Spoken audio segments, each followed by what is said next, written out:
Good morning, friends. Once again, I come with the new video of Standard 9 Chemistry, lesson number 3 Atoms and Molecules.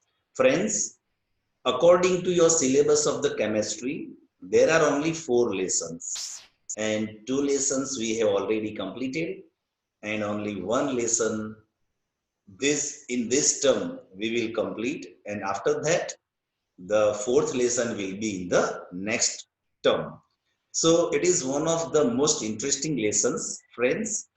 Till today, we have already learned in first lesson that structure of matter, different kinds of matters, solid matter, liquid matter, gaseous matter, plasma, Bose-Einstein, etc.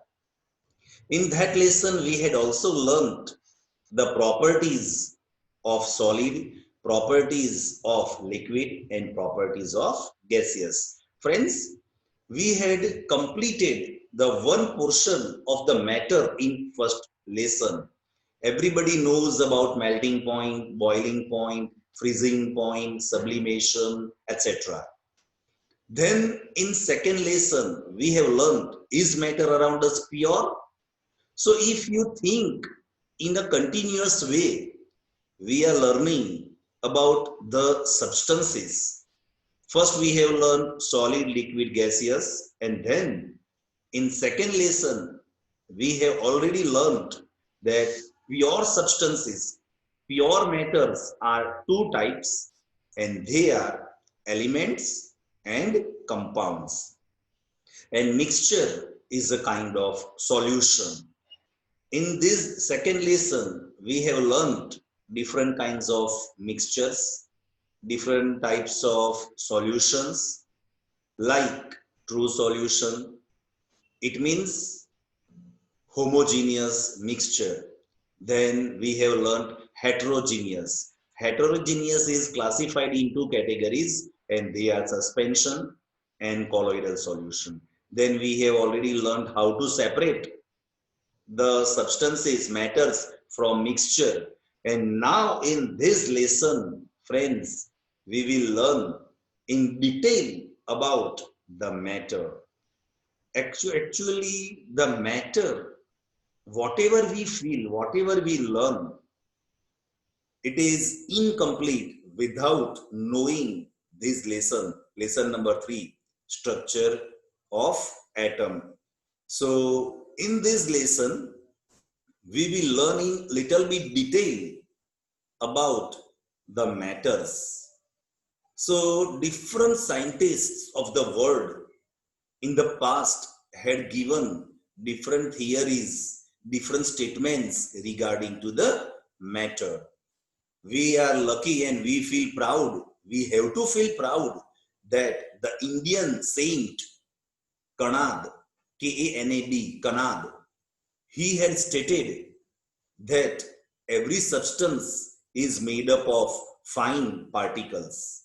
So friends, now I will share your screen and we will learn in detail by reading and explaining the PDF, whatever I had explained in the previous lesson, in the previous period. So this we have already learned. So friends, today we will start the new lesson, and it is lesson number 3, atoms and molecules. Now these points we have to remember. For this lesson, an Indian philosopher, Maharshi Kanad, said, if we go on dividing matter, means padarth, we will get smaller and smaller particles of matter.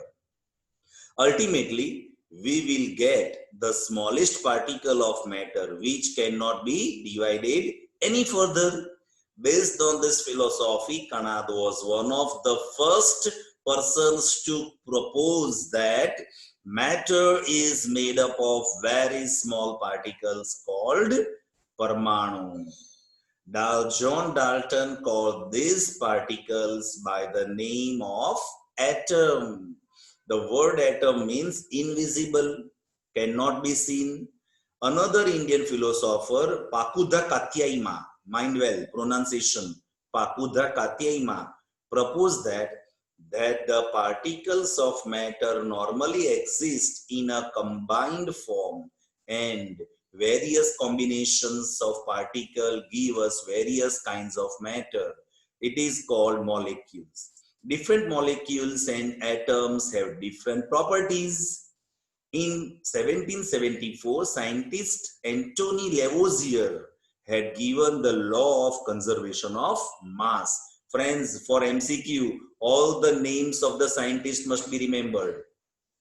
According to it, matter is neither created nor destroyed in a chemical reaction. It means that in a chemical reaction, the total mass of product is equal to the total mass of reactants. There is no change in mass during the chemical reaction. For example, 100 gram of calcium carbonate means CaCO3 are decomposed, means broken down completely. Then 56 gram of calcium oxide, CaO, and 44 grams of carbon dioxide means CO2 are formed. See here it is a reaction. CaCO3 will give heat. CaO means calcium oxide plus CO2 carbon dioxide. Mass of CaCO3 is 100 gram, CaO 56 gram, CO2 44, it is equal to 100 grams. So friends, the mass remain constant. Now activity to verify the law of conservation of mass. We will do some activity. Take a clean conical flask fitted with rubber cork and a small test tube having a long thread tied to its neck. All these are weighed together on a balance. It means we have to make the proper weight. We have to note down to find the initial mass of these apparatus. Apparatus means instruments. Take some barium chloride solution, means BaCl2, in a conical flask. Put some sodium sulfate, means Na2SO4 solution in small test tube and lower it carefully in a conical flask by holding them the free end of thread tied to its neck. Means the thread will be tied with the neck of the test tube. Fix a rubber cork in the mouth of the flask so that it holds the thread. The mouth of the test tube should remain above the liquid level in the flask so that the reactants do not get mixed. Means we have to put the test tube in such a way that it cannot be mixed with the solution in the conical flask. Both must be separated. Mind well. I will show in the figure. I have shown the figure beta. Find this mass of the apparatus along with the reactants by weighing on the balance. Now we have to take the mass of the total apparatus with material. First we have done the mass of only apparatus. Now second point, we have weighed with materials, reactants. Subtract the initial mass of the apparatus from this mass. We will get the mass of reactant, let it X. So if we subtract them, then we will get the mass of reactant. Is it clear, friends? Remove the rubber cork from the mouth and thread becomes loose. The container of the test tube is dropped into the flask. Now what should we do? Whatever content in the test tube, that we have to drop into the solution of the barium chloride. So both will be mixed up. The chemical reaction takes place between sodium sulfate and barium chloride. The white precipitates of barium sulfate. Friends, precipitates means insoluble solid substance. It is called precipitates. Mind well. And sodium chloride solution are formed. We again find the mass of apparatus with the products.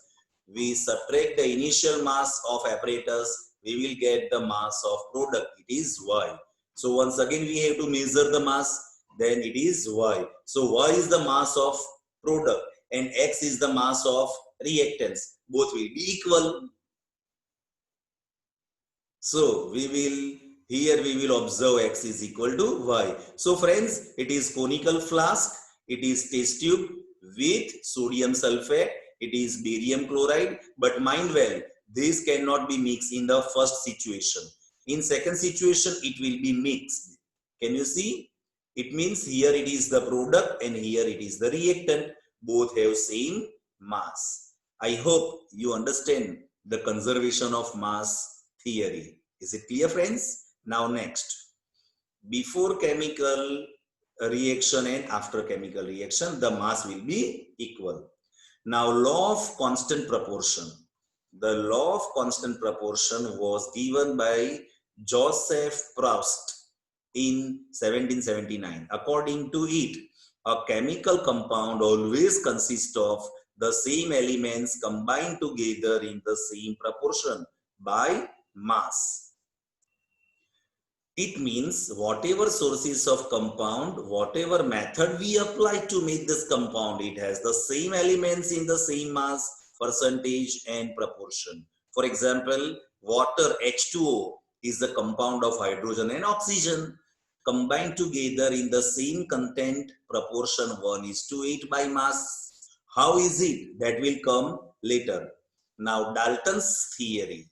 Dalton was one of the greatest scientists in chemistry, particularly, who had given his contribution so much regarding to the chemistry. All matter is made up of very small particle called atom.